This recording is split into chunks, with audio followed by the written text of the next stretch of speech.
DNS, or domain name system, is how we're able to surf the net, allowing us to remember names of domains like google.com to search instead of forcing us to remember an IP address like 142.250.138.113. Often our ISP provides us with a router that has DNS addresses pre-configured and sometimes hard-coded where they cannot be changed by the user. An ISP may gather and resell your browsing data, and in a worst-case scenario, criminals may attempt to sniff your DNS traffic. So what can we do to avoid this? In this example, I'm going to share with you a free DNS service by Cloudflare that helps block malware, and the DNS resolution takes place in encrypted channels that no one can detect or sniff when you're surfing the web. First, there is DOH, or DNS over HTTPS. Then there's DOT, or DNS over TLS. If you have a high-end router or firewall, it may offer this capability. If it does, simply enter in 1.1.1.2 in the first text box and 1.0.0.2 in the second text box, and then check the box next to the DOT or the DOH settings. If you're able to do this, you're done. Class is dismissed for you.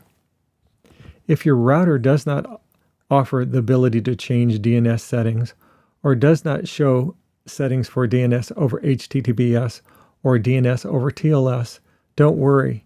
We have another way to change these settings for you.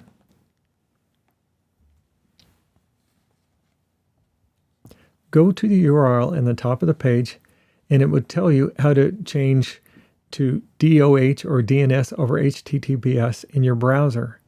As a matter of fact, it covers how to do this in Firefox, Chrome, Edge, and Brave.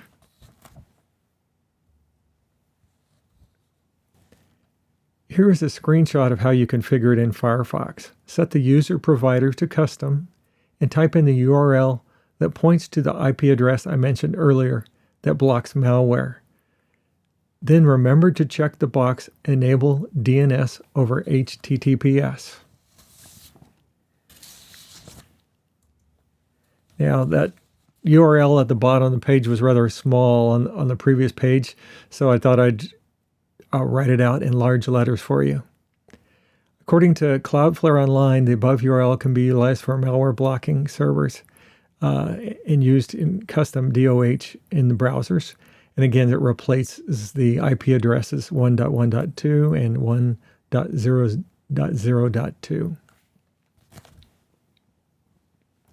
This has been your cybersecurity tips of the week. In the meantime, please stay safe and secure until we see you next time.